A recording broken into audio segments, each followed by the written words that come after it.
Marekani hana kisima cha mafuta. Mafuta yote yanachimbwa wapi? Uarabuni.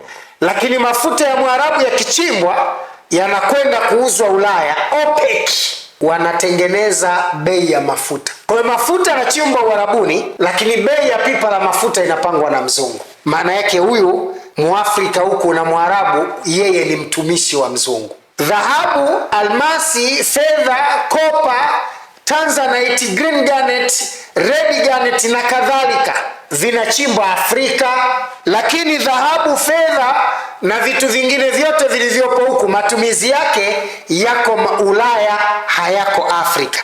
Na ndiyo maana leo Kongo pale ndiyo nchi inaongoza kwa kuchimba madini mengi kwa Afrika hizi za kati na mashariki. Ndiyo nchi inaongoza. Lakini ukitoa hereni, bangili na vitu wanavyotumia wanadamu, matumizi mengine yote ya dhahabu Kongo huyakuti.